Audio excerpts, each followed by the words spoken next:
ఈ వ్యాలంటైన్స్ డేకి మీకు ఇష్టమైన వారి కోసం ఈ స్పెషల్ పిజ్జా చేసి పెట్టండి. చాలా హ్యాపీగా ఫీల్ అవుతారు. నేను మా హస్బెండ్ కోసం చేశానండి ఈ పిజ్జా. ప్రాసెస్లోకి వెళ్తే ఒక బౌల్ తీసుకొని గోరువెచ్చని నీళ్ళు తీసుకోవాలి. అందులో ఒక స్పూన్ షుగర్, ఒక స్పూన్ ఈస్ట్ వేసుకొని బాగా కలుపుకొని కాసేపు అంటే ఒక 15 మినిట్స్ దాకా పక్కన పెట్టుకోవాలి. ఇప్పుడు ఇంకొక బౌల్ తీసుకొని 1.5 కప్పు వీట్ ఫ్లోర్ తీసుకున్నాను. మీరు కావాలంటే మైదా అయినా యూజ్ చేయొచ్చు. ఒక స్పూన్ సాల్ట్, పక్కన పెట్టుకున్న ఈస్ట్ వాటర్ని కొంచెం కొంచెంగా వేసుకుంటూ బాగా కలుపుకోవాలి. అన్నీ ఒకేసారి వేసుకుంటే కొంచెం జారుగా అవ్వచ్చు. కొంచెం చూసుకొని వాటర్ యాడ్ చేసుకుని కలుపుకోవాలి. ఇప్పుడు 1/2 స్పూన్ బటర్ వేసుకొని పిండిని బాగా స్మూత్గా కలుపుకోవాలి. చపాతీ పిండి కంటే కొంచెం సాఫ్ట్గా ఉండేలా కలుపుకోవాలి. ఇప్పుడు ఒక స్పూన్ ఆయిల్ వేసుకొని ఒకసారి కలుపుకొని మూత పెట్టి 2 అవర్స్ పాటు పక్కన పెట్టుకోవాలి. ఇప్పుడు పిజ్జా సాస్ కోసం 4 టమాటాలు తీసుకున్నాండి. వీటికి ఇలా ఘాట్లు పెట్టుకొని పక్కన పోవాలి. ఇలా అన్నింటికి ఘాట్లు పెట్టుకొని పక్కన పెట్టుకోవాలి.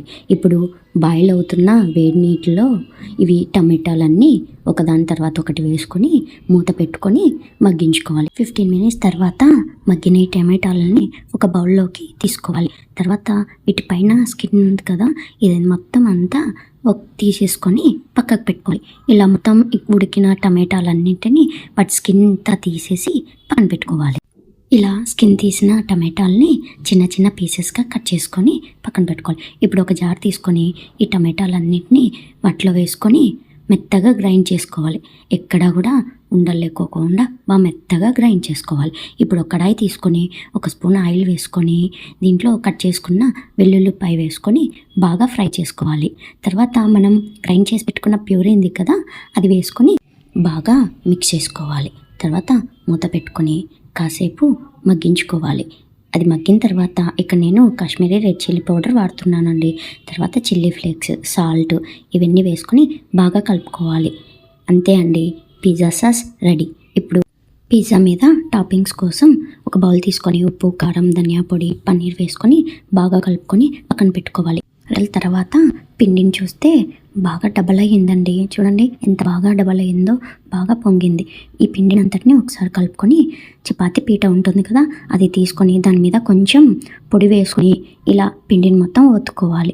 నాకు దగ్గర పీట అవైలబుల్గా లేదు, అందుకే ఇలా ప్లేట్ తీసుకున్నాను. ఇలా చపాతీ కర్ర ఉంటుంది కదా, దాంతో అంతటితో ఇలా ఒత్తుకొని నాకు హార్ట్ షేప్ ఇష్టం కాబట్టి ఇలా పిజ్జా కట్టర్తో హార్ట్ షేప్ చేసుకున్నాను. మీరు కావాలంటే నార్మల్గా కూడా వేసుకోవచ్చు.